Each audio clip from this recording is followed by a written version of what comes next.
So Nvidia announced their RTX 50 series GPUs. It looks pretty clean. That's the new cooler design. It's definitely real. And he's got his nice leather jacket on. You can have yourself your own leather jacket for a cool price of about $9,000. For the rest of their presentation, it was pretty hilarious because we did live stream this, and I actually had an AI counter in the upper right corner of the screen. It's funny just to kind of scroll through the entire presentation and just watch that AI counter go up. He had over 200 AI counters. That's a record. It's a goddamn record if I've ever seen it. And it's actually more than we counted for the AMD event. Baby, rookie numbers. Jensen is a league of his own. But I think it's time that we actually jump into the GPUs. We've got all the specs, we got release dates, we got price on these GPUs. They announced 4 GPUs. They announced the 5090, 5080, 5070 Ti, and the 5070. Because here I polled you guys and I just asked you, I was like, hey, what do you think the 5090 is gonna cost? And a lot of you guys said it'd be $2,400 plus. I asked you guys, hey, what do you think the 5080 is going to cost? And actually, there's a lot of people in chat that said, hey, we keep voting for the highest price one because we want to go higher and you didn't give us a higher option. That was the idea going into this. I did not expect them to be kind of reasonable. And I might be the first to admit, hey, I might have been wrong. At least I showed you guys a bunch of leaks before, and you can see right there that the 4080 says that it is $1,000, and a lot of the rumored prices that I was seeing, the leaked prices that I even got directly, was leading me to believe that it was like $1,300. I think I've learned my lesson. Like, honestly, those were legit leaks, but I think all that stuff is fake up until this point, and Nvidia likes to obscure the price before the actual launch of the product, and I'm just gonna keep that in mind for the future. But I think there is a different side to this of why these cards are kind of fairly priced that Nvidia doesn't really want you to see. And they're obscuring a lot of things to specifically hide this from you. So let's dig into these specs, the confirmed cherry-picked performance from Nvidia. The first thing I want to talk about here is the cooler design itself.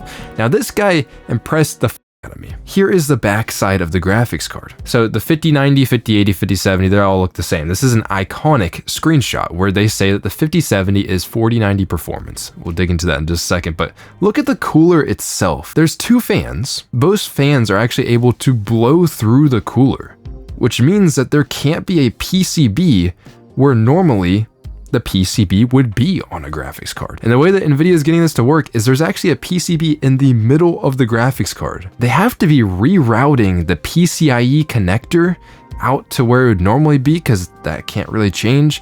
And also they have to be rerouting the display connectors on the end of the GPU. So these cards look very different. And actually, what this has resulted in is the 5090. They've made this a 2-slot graphics card. It's small, and it's because this cooler design is so goddamn efficient because both fans are able to just pass right through the fins for the GPU. I personally don't like the way it looks as much compared to last gen. I think the 40 series Founders cards actually looked better, like that asymmetrical design where there's like a fan on each side of it, kind of contrasted that dichotomy. But these ones are a little bit more symmetrical. I don't think they look as good, but they still look very clean. This whole presentation was very weird though, because they didn't really talk about the graphics card's performance or specs or even show, like they didn't really show much in the presentation itself. They ended up offloading everything straight to their website immediately. Down here, when I show you guys specs, because I have actually compiled everything into a spreadsheet so we can take a look at this and actually see theoretical performance and kind of compare against the performance that Nvidia is showing us. But I got all those specs from down here on their website. So you can see like here, there's the 5090 and it shows as these different ones. And if you go to full specs here, then you can see everything here. So that's where I've gotten all my information. I'll leave links to this in the description. You want to take a closer look. They show a lot of different stuff here. Let's first off just show the RTX 4090. Now this guy is going to be $2,000. It's going to be available on January 30th, which is pretty soon. The 4090 was $1,600 before, so this is technically increasing in price. Although the 4090 sold for about $2,000 for most of its life. I don't know if this is really an increase in price. Also, Jensen had a hilarious way of trying to rationalize the price of the 5090. RTX 4090 for $1,599. You bring it home to your $10,000 PC entertainment command center. Isn't that right? Don't tell me that's not true. So yeah, apparently spending $10,000 is perfectly fine, and if they up it by $400, then it's not really a big deal. Thanks, Jensen. So we go to the next GPU here, the RTX 5080.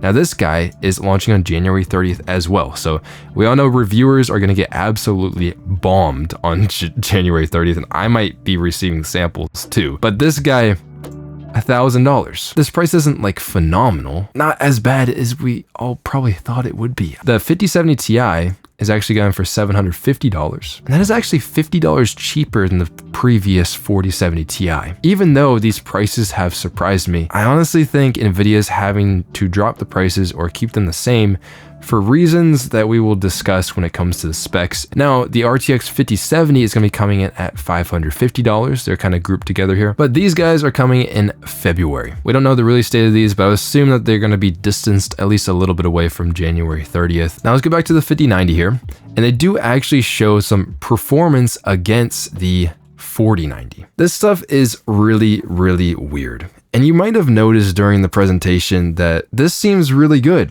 RTX 5070, Nvidia says, is the 4090 performance, but for $550. If we're being serious here, we're looking at each other, we're like, really?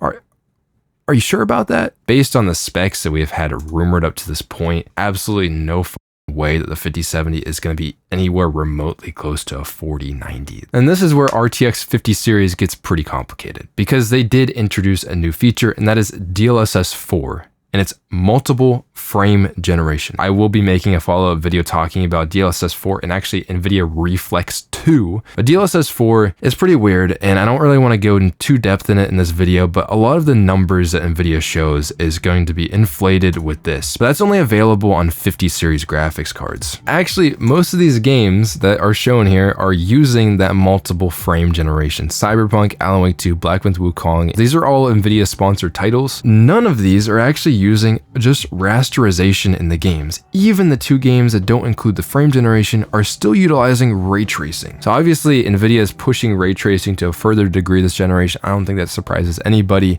but they're not even showing us what non-ray trace games are, and I think that's because Nvidia is actually trying to hide that performance, because the specs actually don't look that good without ray tracing. And I think that is a good segue into, I'm not segueing into a sponsor, goddammit, I'm not lying this, okay? Here are the specs.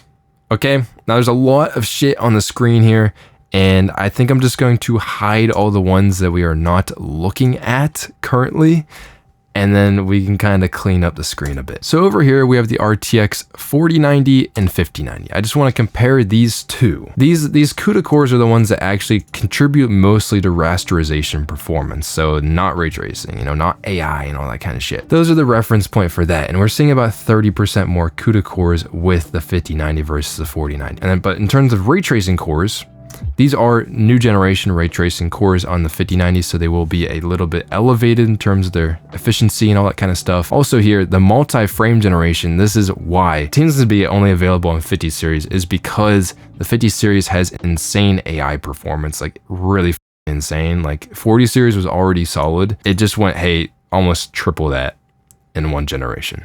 So NVIDIA's clearly prioritizing something. And what's interesting about the 4090 to 5090 is we're actually seeing a clock speed regression. So the boost clock on the 4090 is 2.52 gigahertz, and we're actually dropping to 2.41. This is probably because the massive amount of cores that are on this guy draws a lot of power too. So it's probably just can't get the clocks up. We'll see if there's like an overclocked model or if there's a 5090 Ti for some reason. The 4090 had 24 gigabytes of VRAM, and the 5090 has 32. And you should see the size of this PCB for this chip. It is insane, bro. Like there's so much shit on this tiny ass little board. It's like actually an impressive, just an impressive piece of engineering. It's crazy to me. Along with that, as a higher bit bus and it's on GDDR7 memory, which all just adds up to basically having like 70% faster VRAM in general on the card. Now this VRAM combined with more cores, despite being at a lower clock speed, actually does lead to a 125 watt increase. So you can actually see on the 5090, they added another whole media engine, or at least for encoding for the GPU. So this one will probably be better for creators, like even more so. But based off of these specs, specs, look at the benchmarks here, 30 to 40% more performance, but how much is this being limited by ray tracing? I don't really know. Gamers care about rasterization because that is what will get your frame rate higher when you're not using ray tracing, but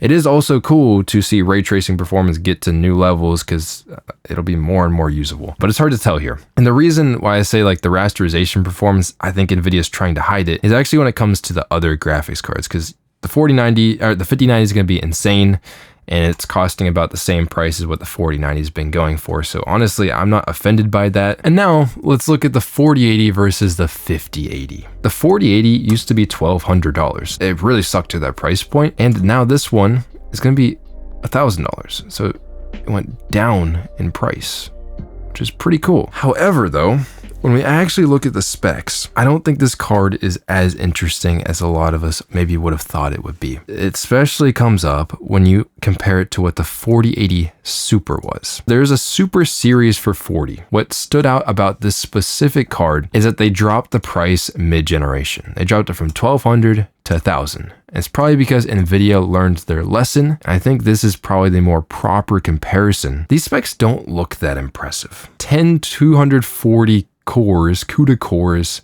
on the 4080 versus 10752 on the 5080, which really is not that many CUDA cores more. Even if the new cores, the new architecture generation, a lot more efficient or something like that, I would still only expect for the rasterization in games to be like 10, maybe 15% faster. And that's like on a good day. And if you look here too, ray tracing cores, yes, this is a new generation of ray tracing cores, but there's only 4 more on the 5080. That's not gonna flip the books at all for ray tracing. This isn't gonna be a ton faster in terms of gaming performance. However, though, again, like the 5090 and the 4090, there's a lot more AI performance. I know, surprise, surprise, you never would have guessed AI performance. Almost, I mean, it's over doubling on the TOPS performance for AI. By the way, TOPS stands for trillions of operations per second. I think I should have actually lowercase the s if I want to do that properly, but we ball. Now, what could help the performance a little bit is the boost clock does jump up a little bit by about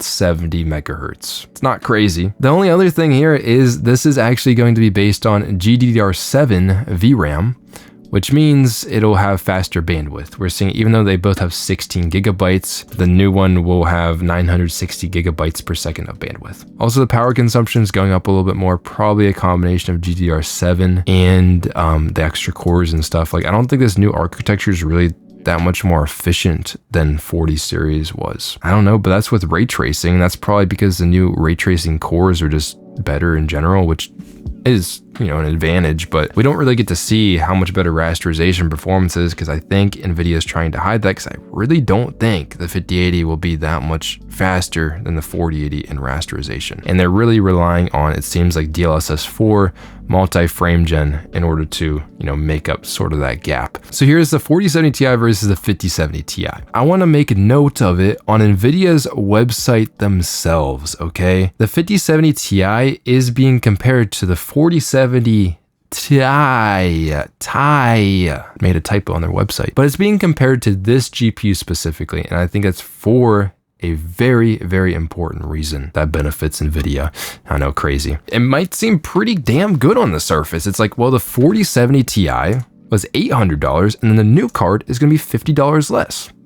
That's pretty good. Then you might look here, it's like, oh, the CUDA cores are actually increasing by a significant amount. That's not bad, and you're also getting another 10 ray tracing cores, and on top of that, you're getting basically like 3 times the AI performance. You're getting more VRAM, and because it's on GDDR7, and because the bus width is wider, because you're on a because you need to accommodate more memory, then you actually get a lot more memory bandwidth. That should lead to more performance, especially at higher resolutions that take more advantage of memory bandwidth. The power consumption also seems like it's going up just a little bit, but not crazy. This comparison looks pretty good, and I think that's why Nvidia wants to compare the 5070 Ti versus the 4070 Ti. 30 to 40% faster. This graph somehow seems to look the same on every single GPU, it seems like. But what Nvidia doesn't want you to see, and the reason they make that comparison, is because the 4070 Ti Super. And let's go ahead and hide the old 4070 Ti. And despite the name of the GPU, that doesn't really mean much here. And the 4070 Ti Super was also $800. When you compare the CUDA core count, there's only like 500 more CUDA cores. It's not a large amount of CUDA cores. I'll throw it up on the screen what it is. And things get weirder too, because you think the new generation would have really increased ray tracing performance. It only has 4 more RT cores. So despite them being a new generation, I highly doubt they're going to be that much faster. Now the AI performance is doubled going to this, so that's pretty cool. Again, that probably allows it to take advantage of the new multi-frame generation with DLSS 4. Now the clock speed is interesting because despite having more cores and everything, it might, with the lower clock speed, the clock speed has gone down, not even be able to take advantage of those cores as much. It just depends how good the new architecture is for efficiency. Now they have the same amount of VRAM, but the new card will have more bandwidth because it's on GDDR7 instead of GDDR6X. I think Nvidia is specifically hiding this card from us and trying to make it feel like the 5070 Ti is actually providing great value by, jumping up with more VRAM versus the original 4070 Ti, and providing DLSS 4 and actually dropping the price compared to that card. But I think this 4070 Ti Super is really the card that should have been compared. And that moves us on to the RTX 5070. I'm gonna go and hide the 4070 Super. Both of the cards will both be $550.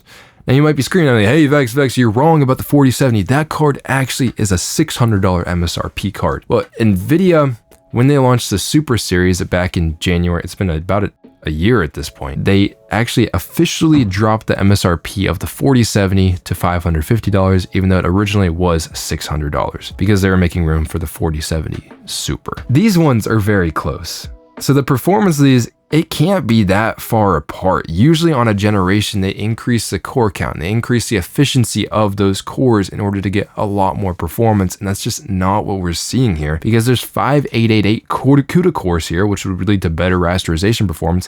And there's 6144 CUDA cores on the one next to it. Like the 5070 doesn't have that much more CUDA cores. It only has 2 more ray tracing cores.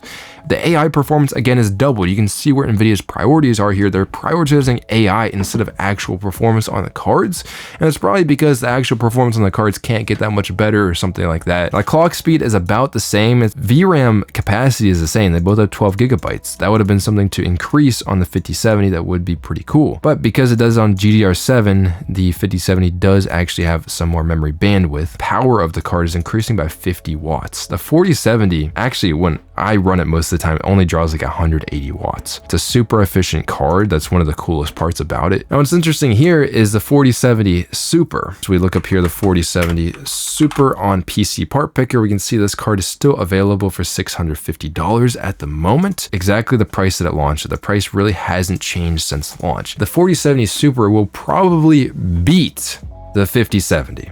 It will most likely beat the 5070. That's because, and let's hide the 4070 here, just to like kind of clear up the confusion and all that kind of stuff. Much more CUDA cores, 1,000 more CUDA cores than the 5070. More ray tracing cores. Even if the 5070 has more efficient ray tracing cores with this generation, it might just match the ray tracing performance of the 4070 Super. Now, the 5070 is gonna have a lot more AI performance. Nvidia is gonna dangle that over 40 series head that, oh, this one can use multi-frame generation and stuff. That's something I do want to mention is if you do look at these cards and you just, take out the 40 series cards and just kind of hide those guys, forget that those exist, If you want these specs just right next to each other to see like, oh, you're deciding on one, and the 5080 is basically half of a 5090, and it's also half the price of a 5090. Just kind of crazy. They literally just chop that shit in half. 5070 Ti looks like a decent value in terms of the specs here. And then the 5070 is definitely largely cut down. And I would hope that mid-gen, that we'll actually end up seeing more VRAM added to these cards in the mid-gen refresh if they do get one. If there's like a 50 series super cards, if they do add super cards midway through, then those are the ones that are gonna end up costing more, because these prices seem kind of reasonable. But if they add more VRAM to the cards, then they're probably gonna cost more. Let me know what you think about this. I am really, really f***ing tired. I've been streaming, recording this, and compiling this spreadsheet and everything. So hopefully this helps you like really get an image for this, because I was very excited at the beginning when I first saw these cards revealed and the price. I was like, holy shit, there's no way that. When I really look at the specs, they aren't as crazy as you might think that they would be. It's definitely an upgrade over 40 series, and it's at a decent price compared to it for a lot of the cards. It's pretty good. We'll take it. And then it has some extra features, so hopefully they don't get scalped immediately and people can actually buy them and try them. Anyways, I'm gonna try to get that video up for DLSS 4 and Reflex 2 to see that whole multiple frame gen stuff, really dig into it and see what could end up causing issues and stuff for it. I'm gonna see you in the next one, and peace.